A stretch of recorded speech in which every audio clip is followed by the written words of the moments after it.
Un chat errant apporte ses chatons chez une femme, leur histoire est incroyablement émouvante. C'était une soirée calme, presque paisible. La lune se levait lentement, projetant une lumière argentée sur le jardin tranquille de Sophie. Elle était assise dans son fauteuil près de la fenêtre, une tasse de thé chaud entre les mains, regardant les ombres de la nuit se dessiner sur l'herbe. Elle vivait seule, dans une maison ancienne, un peu isolée du reste du village. Ses amis, ses voisins, étaient tous à des kilomètres de distance, et les visites étaient rares. Son chat, Moustache, un vieux compagnon qu'elle avait depuis de nombreuses années, venait de s'endormir sur le canapé à ses pieds. La solitude était devenue une partie d'elle, mais parfois, elle la ressentait plus lourdement, comme un fardeau invisible. Sophie avait toujours aimé les animaux. Elle avait grandi dans une ferme entourée de chiens, de poules, de chevaux, et bien sûr, de chats. Mais depuis quelques années, elle n'avait plus qu'une simple routine quotidienne et quelques souvenirs de compagnons à quatre pattes disparus. Son chat Moustache était devenu son dernier lien avec le monde animal, et il était devenu vieux et fatigué, ne faisant plus que de petites siestes et de courts déplacements. Sophie se sentait parfois comme une île, déconnectée du monde vivant, mais les animaux avaient toujours été sa plus grande source de réconfort. Ce soir-là, alors que le vent soufflait légèrement, un bruit étrange attira son attention. C'était comme un léger froissement, un mouvement, mais tout semblait normal. Elle haussait les épaules et retourna à son livre. Mais avant même qu'elle ne puisse se concentrer à nouveau, un autre bruit, plus distinct cette fois, venait de la porte d'entrée. Elle se leva, hésitante. Était-ce le vent? Un animal? Le chat? Elle se dirigea lentement vers la porte, ses pieds fouillant le parquet ancien sous ses pas. L'air dehors était frais et l'odeur de l'herbe mouillée flottait dans l'air. En ouvrant la porte, Sophie aperçut une silhouette sombre à l'extérieur, une petite créature au pelage hirsute, errante et apparemment perdue. La chatte se tenait là, juste au-delà de la porte. Elle était maigre, sale, avec des yeux jaunes pleins de méfiance. Elle ne semblait pas avoir peur de Sophie, mais elle restait prudente, comme si elle se demandait si elle pouvait vraiment faire confiance à cette femme. Sophie, touchée par cette apparition, baissa lentement la main en signe de paix. « Tu es perdue, n'est-ce pas ?» murmura-t-elle doucement. La chatte s'approcha d'un pas timide. Elle semblait affamée, peut-être malade, mais ses yeux brillaient d'une lueur qui intriguait Sophie. Sans réfléchir, Sophie entra dans la cuisine et prit un peu de nourriture pour chat. Lorsqu'elle revint, la chatte était toujours là, la tête légèrement inclinée. Elle s'approcha, s'arrêta un instant pour renifler la nourriture, puis se jeta dessus avec une rapidité désespérée. Sophie la regarda, son cœur se remplissant de compassion. Elle savait qu'elle devait faire quelque chose. « Viens, tu peux rester ici pour la nuit » dit-elle doucement, tout en ouvrant la porte de la cuisine. La chatte hésita, puis entra sans résistance, comme si elle avait compris que Sophie était là pour l'aider. Elle ferma doucement la porte, pensant à ce qu'elle venait de faire. Sophie n'avait pas l'habitude d'adopter des animaux errants, mais il y avait quelque chose dans le regard de cette chatte qui lui disait que ce n'était pas un simple hasard. Elle l'avait guidée ici, comme si elle avait su que Sophie pourrait l'aider. La chatte se dirigea vers un coin de la cuisine, se coucha sur un vieux tapis et commença à manger lentement, ses pattes tremblantes de fatigue. Sophie se sentit un instant coupable de ne pas l'avoir aidée plus tôt, mais elle se dit que ce n'était pas le moment de se perdre dans les regrets. L'animal avait de la chance, après tout. Elle pouvait l'aider, elle pouvait lui donner un peu de réconfort. Dans le silence de la nuit, Sophie se retrouva à regarder la chatte manger, se sentant soudainement moins seule. Puis, dans un geste inhabituel, la chatte leva la tête et fixa Sophie. C'était comme si elle voulait dire quelque chose. Sophie sentit son cœur se serrer. La chatte, si faible et vulnérable, semblait avoir trouvé son port d'attache. Une étrange sensation de bien-être envahit Sophie. Peut-être que ce n'était pas seulement elle qui avait sauvé l'animal cette nuit-là. Peut-être que l'animal était là pour lui apporter quelque chose de précieux qu'elle avait perdu depuis longtemps, la compagnie. Mais Sophie ne savait pas encore que ce n'était que le début d'une histoire bien plus profonde, bien plus incroyable. Le lendemain matin, Sophie se réveilla en entendant un léger bruit venant de la cuisine. Elle se leva précipitamment, craignant que la chatte ne soit partie pendant la nuit. Mais lorsqu'elle entra dans la pièce, elle s'arrêta, étonnée. La chatte n'était pas seule.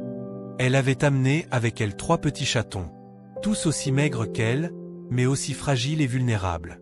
Sophie resta là, les yeux écarquillés, stupéfaite par ce qu'elle voyait. La chatte, semblant épuisée par l'accouchement, les regardait tendrement. Elle semblait avoir confiance en Sophie, comme si elle savait qu'elle allait s'occuper d'elle et de ses petits. Les chatons étaient mignons, minuscules, et leurs yeux à peine ouverts donnaient l'impression qu'ils cherchaient à se fixer sur quelque chose, peut-être à comprendre où ils se trouvaient. Sophie s'approcha lentement, essayant de ne pas effrayer la chatte. Elle s'accroupit, et dans un souffle, dit à la chatte : « Tu m'as apporté tes bébés, mais je vais m'occuper d'eux. Vous allez être en sécurité ici. » Elle caressa doucement les petits chatons, sentant leur chaleur et leur fragilité. Elle sentit un élan de protection monter en elle. Pour la première fois depuis longtemps, elle se sentait responsable de quelque chose, de quelqu'un, et cela lui donnait un sens profond. Les jours suivants furent remplis de surprises pour Sophie. Chaque matin, elle se levait tôt, se dirigeant directement vers la cuisine pour voir comment la chatte et ses chatons se portaient. Les 3 petits étaient en bonne santé, et la mère semblait déjà un peu plus détendue, bien qu'elle gardait toujours une certaine distance. Sophie les observait, le cœur gonflé de tendresse. Elle savait qu'il lui faudrait beaucoup de patience pour que la chatte et ses petits se sentent véritablement chez eux. Chaque matin, après avoir nourri les animaux, Sophie sortait un peu dans le jardin, respirant l'air frais, son esprit flottant entre les souvenirs et l'espoir d'un futur plus joyeux. La chatte et les chatons étaient devenus une partie intégrante de sa routine quotidienne, un petit groupe de vie fragile dont elle avait la responsabilité, et cette nouvelle responsabilité lui apportait un sens nouveau de l'accomplissement. Un après-midi, alors que Sophie était dans son jardin, elle aperçut la chatte qui sortait lentement de la maison. Elle s'arrêta juste au bord du jardin, regardant Sophie, ses yeux brillants d'une lueur curieuse. Il semblait qu'elle était prête à faire un premier pas vers la confiance, mais encore hésitante. Sophie, se sentant touchée par ce petit geste, se leva et se dirigea vers elle avec précaution, sans précipitation. « Je ne vais pas te faire de mal », lui dit-elle doucement, ces mots presque murmurés, comme pour rassurer la chatte. L'animal la regarda un moment, puis, lentement, elle se rapprocha d'elle, reniflant l'air autour d'elle, curieuse mais toujours sur ses gardes. Sophie tendit doucement la main vers elle, un geste lent, sans pression. La chatte s'arrêta un instant avant de venir toucher sa main avec son museau. Ce simple contact marqua un tournant dans leur relation. La chatte commençait à comprendre que Sophie était de confiance. Cela ne fut pas facile. Au début, la chatte restait toujours un peu distante, mais jour après jour, elle se rapprochait de plus en plus. Sophie apprit à connaître ses habitudes et son caractère. Parfois, elle disparaissait pendant des heures, mais elle revenait toujours, fidèle, apportant avec elle ses 3 chatons, de plus en plus vivants et curieux. C'était comme si elle avait trouvé un endroit où elle pouvait enfin se reposer, en sécurité. Un après-midi, alors que Sophie s'occupait des chatons, elle remarqua un comportement étrange chez l'un d'eux. Le petit chaton gris, qu'elle avait surnommé le nuage, semblait plus faible que les autres. Il ne mangeait pas aussi bien, et ses mouvements étaient lents. Sophie se sentit immédiatement inquiète. Elle le prit dans ses bras, doucement, et se rendit chez le vétérinaire. Le vétérinaire, un homme chaleureux nommé docteur Martin, examina le chaton avec soin. Il expliqua à Sophie que le petit était en effet un peu plus fragile que ses frères et sœurs, mais qu'il était encore possible de le sauver avec un peu de soins supplémentaires. Il prescrivit des vitamines et des soins spéciaux pour l'aider à prendre du poids et à retrouver sa force. Sophie repartit du cabinet vétérinaire avec le cœur un peu plus lourd, mais aussi déterminée à tout faire pour sauver ce petit être vulnérable. Pendant les jours suivants, elle se concentra sur Nuage. Elle le nourrissait à la main, veillant à ce qu'il ait les meilleures chances de survie. La mère chatte, bien qu'elle restait parfois un peu distante, semblait toujours présente pour ses petits, les surveillant avec attention. Il était évident que, bien qu'elle ait été sauvage pendant une partie de sa vie, elle était une mère attentive et protectrice. Nuage, lentement mais sûrement, commença à se renforcer. Il devint plus actif, jouant avec ses frères et sœurs, courant dans le jardin sous les yeux vigilants de sa mère. Voir ce petit chaton se transformer et prendre de l'énergie était un moment de joie profonde pour Sophie. Elle comprit que, parfois, la patience et l'amour étaient les plus puissants des médicaments. Au fur et à mesure que les semaines passaient, la relation entre Sophie et les chats évoluait. La mère, qu'elle avait surnommée Luna à cause de son pelage noir comme la nuit, commença à se montrer plus affectueuse. Elle venait parfois se frotter contre les jambes de Sophie, cherchant une caresse. Ce n'était pas encore une pleine confiance, mais c'était un début, un petit pas vers l'amitié.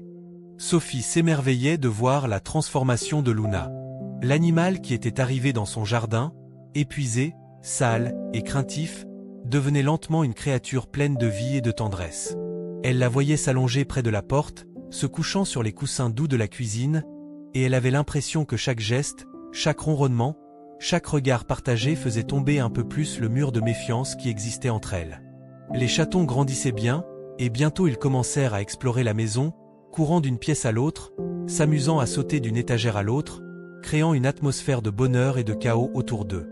La maison de Sophie, autrefois si calme et solitaire, était désormais pleine de rires, de miaulements et de jeux. Même Moustache, le vieux chat de Sophie, semblait curieux des petits nouveaux. Bien qu'il ne joue pas avec eux, il les observait attentivement, presque comme un sage âgé. Il semblait comprendre que ces jeunes vies apportaient quelque chose de spécial à leur environnement. Sophie, de son côté, avait trouvé une joie qu'elle n'avait pas ressentie depuis longtemps.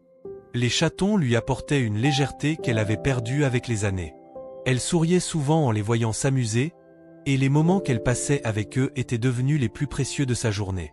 Le simple fait de savoir qu'ils étaient là, en sécurité et heureux, lui donnait un sentiment de plénitude qu'elle n'avait pas anticipé. Mais un événement inattendu allait bientôt tester les liens qui s'étaient tissés entre Sophie et les animaux. Une nuit, alors que la lune brillait haut dans le ciel, un bruit étrange se fit entendre dehors. Quelque chose était arrivé, quelque chose qui allait perturber l'équilibre fragile qu'ils avaient tous trouvé dans cette maison. La nuit suivante, le vent soufflait fort, et une pluie fine battait contre les fenêtres. Sophie était allongée dans son lit, écoutant les gouttes tomber sur le toit. Les chatons étaient tous bien installés dans la cuisine, leur mère, Luna, dormant sur le tapis près du poêle. Moustache, bien qu'âgé et lent, était aussi dans la pièce, profitant de la chaleur du foyer. La maison semblait paisible, presque enchantée par cette tranquillité nocturne. Mais au fond de la nuit, un bruit sourd rompit ce calme parfait. Un miaulement faible, presque désespéré, perça l'obscurité. Sophie se leva immédiatement, son cœur battant plus vite. Elle se précipita dans le couloir et ouvrit doucement la porte de la cuisine. Là, elle aperçut Luna, la mère chatte, qui se levait brusquement, ses oreilles dressées, son regard affolé. Elle miaulait nerveusement, et ses petits étaient agités. Sophie s'approcha lentement, ses pas silencieux sur le parquet. Elle caressa doucement la tête de Luna, essayant de la calmer, mais l'animal était nerveux. Soudain, un bruit encore plus fort retentit dehors. C'était un bruit de grattement sur la porte, suivi de miaulements désespérés. Luna bondit soudainement vers la porte, ses yeux fixés sur l'extérieur. Sophie, une boule d'angoisse dans la gorge, s'approcha de la fenêtre. Ce qu'elle aperçut la fit sursauter. Il y avait un autre chat à l'extérieur, un grand chat noir, robuste et apparemment enragé. Ses yeux brillaient dans la nuit, et il se frottait contre la porte comme s'il voulait pénétrer dans la maison. Il miaulait d'une manière étrange, presque menaçante, comme s'il cherchait à entrer à tout prix. Luna, elle, se redressa sur ses pattes, ses griffes visibles, un grondement sourd émanant de sa gorge.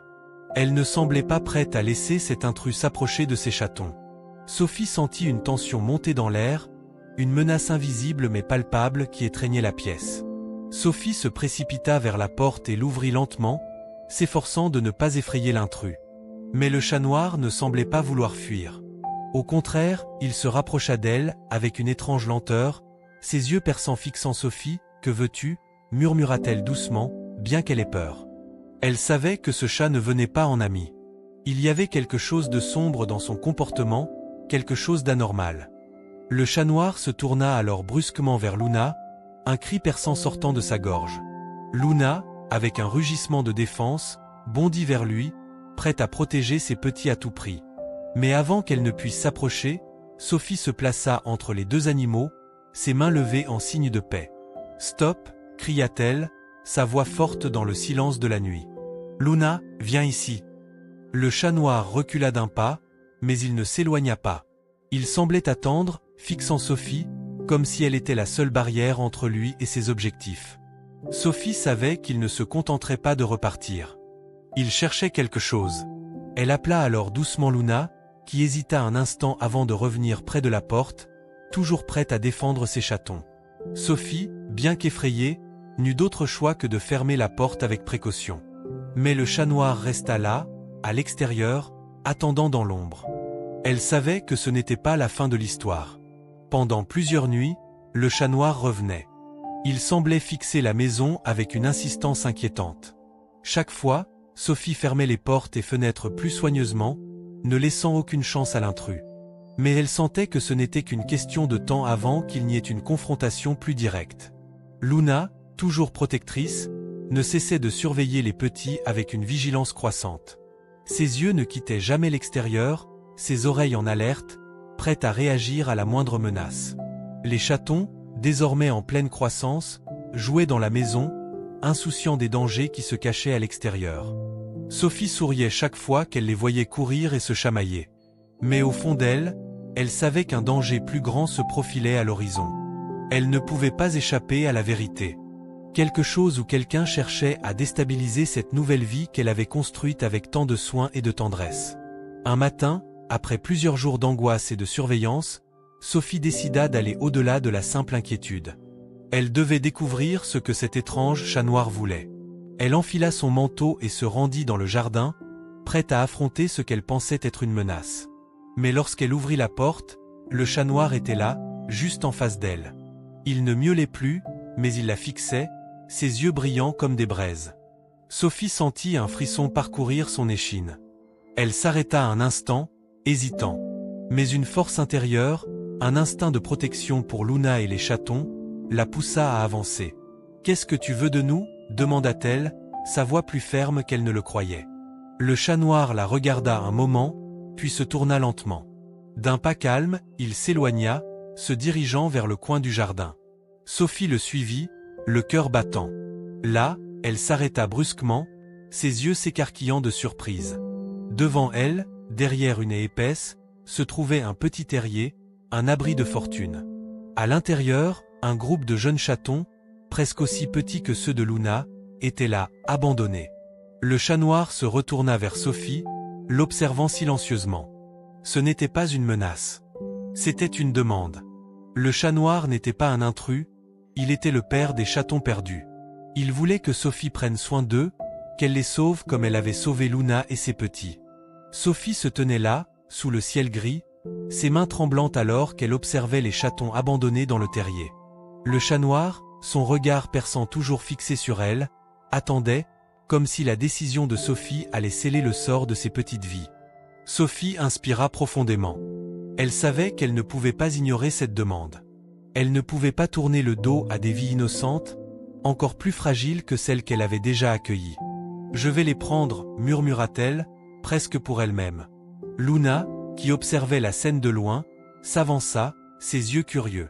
Elle sentit l'air lourd de la situation, mais elle ne protesta pas.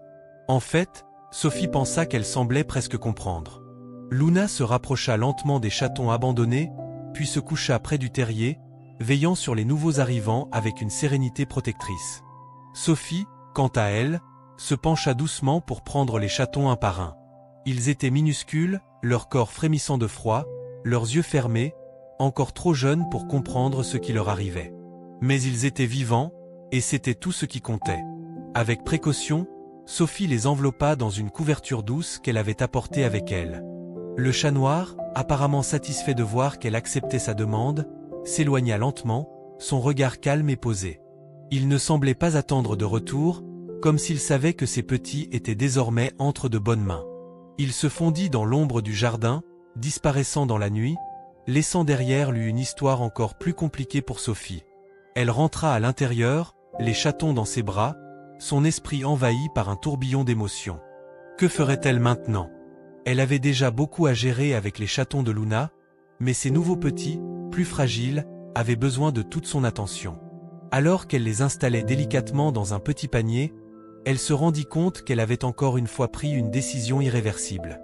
Mais il n'y avait aucun regret dans son cœur. La maternité de Luna, son comportement protecteur, l'avait convaincue que l'amour ne se mesurait pas par le nombre, mais par l'intensité du soin et de la compassion. Les jours qui suivirent furent un tourbillon de soins et d'attention. Sophie passait ses journées à nourrir les chatons, à les réchauffer et à les surveiller attentivement. Nuage, le petit chaton qu'elle avait soigné, grandissait chaque jour un peu plus fort. Il courait après ses frères et sœurs, jouant avec une énergie nouvelle. Et pourtant, au fond d'elle, Sophie savait que les chatons qu'elle avait recueillis étaient encore très fragiles. Elle était maintenant responsable de la vie de 5 petites créatures, et c'était un fardeau qu'elle portait avec amour et détermination. Luna, elle, semblait de plus en plus accepter les nouveaux chatons comme si eux aussi faisaient partie de sa famille. Elle les nourrissait comme elle nourrissait les siens, et ses yeux brillants reflétaient une sagesse maternelle qu'elle n'avait pas eue au départ. Il était évident qu'elle avait trouvé un lien avec Sophie, une confiance mutuelle s'était installée. La chatte qui avait autrefois erré dans les rues, fuyant le contact humain, était maintenant prête à vivre dans la chaleur d'une maison. Mais ce n'était pas la fin des défis. Un après-midi, alors que Sophie s'apprêtait à sortir dans le jardin pour donner à manger aux chatons, elle aperçut quelque chose de choquant. Sur le bord du jardin, près de la clôture, elle vit une silhouette noire. Le chat noir. Mais ce n'était pas lui qui l'effrayait. C'était l'autre chat. Un chat différent, un chat sauvage qu'elle n'avait jamais vu auparavant. Il était plus grand que le chat noir, son pelage éparse et hérissé, ses yeux jaunes fixant Sophie avec une intensité qui la fit frissonner. Il avait l'air menaçant, et Sophie sentit son estomac se tordre de peur. Ce chat-là n'était pas comme le chat noir. Il n'avait pas cette énergie calme et posée. Non, il était l'incarnation de la menace. Sophie se rapprocha lentement de la porte, essayant de garder son calme. Le chat sauvage se tenait là, à l'extérieur de la clôture, mais il ne bougeait pas, se contentant de la fixer. Luna, du fond du jardin, se leva d'un bond, ses griffes prêtes à défendre son territoire. Elle émettait des grognements sourds. Sophie ne savait pas quoi faire. Elle n'avait pas les moyens de chasser un chat sauvage. Mais elle ne pouvait pas non plus laisser Luna et ses petits sans défense. Elle prit une grande inspiration. Elle savait qu'elle ne pouvait pas céder à la peur. Les chatons avaient besoin d'elle, et elle devait les protéger à tout prix. Avec une détermination nouvelle, Sophie se dirigea vers le jardin, son regard fixé sur l'intrus. « Va-t'en », dit-elle d'une voix forte, une autorité nouvelle dans ses mots. Le chat sauvage ne bougea pas. Mais Luna s'élança alors, sans hésiter, et bondit en direction du chat sauvage, ses griffes prêtes à l'attaquer. Sophie, choquée par la rapidité de l'action, se précipita à son tour vers l'animal, hurlant pour attirer son attention. Le chat sauvage, intimidé par la défense de Luna et le cri de Sophie, recula d'un pas. Puis, d'un mouvement rapide, il s'éloigna dans la forêt voisine, disparaissant dans les buissons. Sophie et Luna restèrent là, immobiles pendant un moment, chacune réalisant qu'elles avaient repoussé le danger. Luna se tourna alors vers Sophie, et leurs regards se croisèrent, un échange silencieux d'appréciation et de confiance. Elle savait que, tant qu'elles seraient ensemble, elles feraient face à tous les dangers qui se dresseraient devant elles. Les jours suivants furent plus calmes, mais Sophie ne pouvait pas oublier la rencontre avec le chat sauvage. Elle savait que d'autres dangers pouvaient surgir à tout moment, mais elle se sentait prête à tout affronter pour protéger sa nouvelle famille. En prenant soin des chatons de Luna et des autres petits que le chat noir avait laissés, elle avait trouvé une force en elle-même qu'elle n'avait jamais imaginée. Les jours passèrent, et bien que la menace du chat sauvage se fût dissipée pour l'instant, Sophie restait sur ses gardes. Elle avait appris à lire les signes de la nature, à écouter le vent qui portait des bruits lointains, à observer les mouvements des animaux qui entouraient sa maison. Luna, de son côté, semblait de plus en plus à l'aise, mais toujours vigilante. Ses yeux, pénétrants, ne perdaient jamais de vue les petits, les surveillant avec une attention constante. Un matin, alors que Sophie se préparait à aller au marché, elle remarqua quelque chose d'étrange dans la cour. Un petit paquet abandonné, comme un amas de couverture, reposait sous un buisson. Elle s'approcha, un pressentiment dans l'estomac. En s'approchant prudemment, elle découvrit qu'il ne s'agissait pas d'un simple paquet, mais d'un autre chaton, un tout petit chat gris aux yeux d'un bleu éclatant. Sophie laissa échapper un cri de surprise, et aussitôt, Luna accourut, ses oreilles pointées vers l'avant. Elle renifla le chaton, qui tremblait de froid, mais ne semblait pas blessé. Sans perdre une seconde, Sophie le prit dans ses bras, le réchauffant immédiatement. Elle se sentit touchée par le destin qui semblait l'avoir guidée vers ce petit être, comme si elle avait été choisie pour aider ces animaux fragiles, les sauver les uns après les autres. Elle le ramena à l'intérieur et l'installa dans un panier près du poêle. Il ne semblait pas encore se nourrir correctement, et Sophie savait qu'il lui faudrait un peu de temps pour se stabiliser. Mais ce petit chat gris avait une lueur d'espoir dans les yeux, un regard qui disait qu'il croyait encore en l'amour et la protection. Cependant, les tensions intérieures n'étaient pas totalement dissipées. Sophie commença à se poser des questions sur la véritable origine de tous ces animaux qui apparaissaient dans sa vie. Pourquoi ce chat noir? Pourquoi ce chat sauvage? Et pourquoi cette nouvelle apparition? Était-il possible que tout ceci fût lié à une histoire plus grande, plus complexe qu'elle ne l'imaginait? Elle réfléchissait à toutes ces questions sans trouver de réponse. Mais une chose était claire, elle ne pourrait jamais tourner le dos à ces animaux. Ils étaient devenus une partie de sa vie, et elle les protégerait jusqu'au bout. Quelques jours plus tard, alors que Sophie était assise dans le salon avec Luna et les chatons, un bruit sourd retentit à l'extérieur. Elle se leva brusquement, et le regard de Luna s'intensifia. Un grondement sourd monta dans la gorge de la chatte, un avertissement. Sophie se précipita à la fenêtre. Elle aperçut un groupe d'animaux qui s'approchait de sa maison. Il y avait plusieurs chats, tous différents. Il y avait même un chien, une créature massive au pelage hirsute et aux yeux perçants. Le cœur de Sophie s'accéléra. Qu'est-ce que cela signifiait? Sans perdre une seconde, elle se précipita à l'extérieur, se plaçant entre les nouveaux arrivants et ses chatons. Le chien, un molosse qui semblait perdu et affamé, s'arrêta quand il aperçut Sophie. Il renifla l'air, s'avançant prudemment, tandis que les autres chats, eux, se tenaient à l'écart. Ils ne semblaient pas menaçants, mais leur présence était envahissante. Le chien grogna légèrement, mais il n'avançait pas plus. Sophie, sentant une boule de stress dans son ventre, s'avança lentement. Elle savait qu'elle devait être ferme, mais calme. Luna, toujours fidèle, se plaça près d'elle, prête à défendre sa famille. Le chien, un animal énorme, observa les deux femmes avec attention. Il semblait plus curieux que hostile. « Vous n'êtes pas les bienvenus ici », dit-elle d'une voix ferme, les yeux fixés sur le chien. « Allez-vous-en ». Il n'eut aucune réaction, se contentant de la regarder intensément. Puis, comme s'il avait pris la décision de partir, il tourna les talons et s'éloigna lentement, les autres animaux suivant son exemple. Sophie resta là un moment, la respiration rapide, essayant de comprendre ce qui venait de se passer. Pourquoi ce groupe d'animaux était-il venu? Cherchait-il quelque chose? Une nouvelle fois, Sophie se sentit plongée dans l'incertitude. Mais elle savait qu'elle ne pourrait pas se laisser intimider. Elle avait fait son choix, protéger ces animaux, leur offrir un refuge, peu importe ce que l'avenir lui réservait. Les jours qui suivirent furent marqués par une paix précaire. Sophie s'occupa des chatons et les observa grandir chaque jour. Ils avaient tous pris de l'assurance, explorant les coins et recoins de la maison avec enthousiasme. Nuage, le chaton gris, s'était parfaitement intégré. Les autres étaient devenus plus actifs, jouant ensemble, mais toujours avec cette dépendance de la mère qu'ils avaient encore en Luna. Un matin, alors qu'elle rentrait du marché, Sophie aperçut un visage familier dans la rue. C'était un voisin, le vieux monsieur qui vivait à quelques maisons de là, toujours souriant et bavard. Il s'approcha d'elle, sa canne appuyée fermement contre le sol. « Bonjour, Sophie, dit-il d'une voix forte. Je vous ai vue avec tous ces animaux. Dites-moi, que vous arrive-t-il avec ces chats?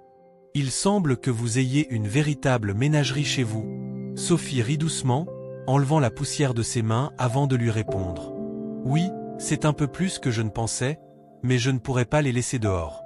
Ils ont besoin d'un endroit sûr. » Le vieux monsieur la regarda, une lueur de compréhension dans les yeux. « Vous savez, dit-il lentement, tous ces chats, c'est peut-être le signe d'un changement plus grand, plus profond. Ces animaux ne sont pas venus là par hasard. Peut-être que vous êtes destiné à prendre soin d'eux. » Sophie le regarda, surprise par ses paroles. Elle n'avait jamais pensé à cette situation sous cet angle.